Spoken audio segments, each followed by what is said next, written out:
आपले पोलीस मित्र 24 चॅनलवर स्वागत आहे। माजी मंत्री आमदार धनंजयजी मुंडे यांनी घाटनांदूर येथे आगीत नुकसान झालेल्या व्यापाऱ्यांचे सांत्वन करून भेट दिली व शासकीय मदतीचे आश्वासन दिले। प्रतिनिधी महेंद्र गोदाम, घाटनांदूर।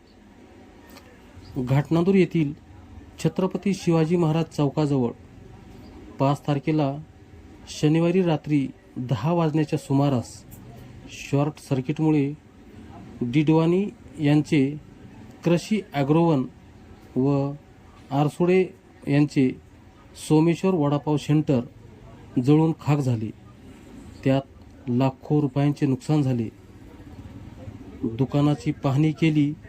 आर्थिक संकटात सापडलेल्या दुकानदारांना माजी मंत्री आमदार माननीय धनंजयजी मुंडे साहेब यांनी भेट देऊन सांत्वन केले व शासनाकडून आर्थिक मदतीचे आश्वासनही दिले।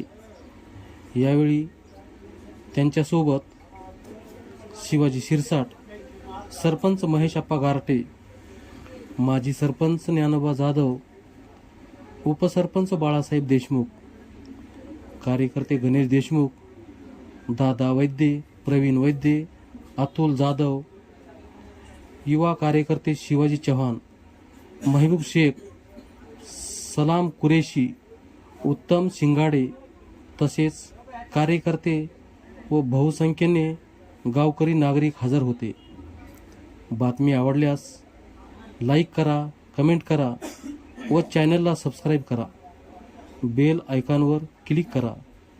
आपले हक्काचे आवडते निर्भीड व निष्पक्षपाती चॅनल पोलीस मित्र 24।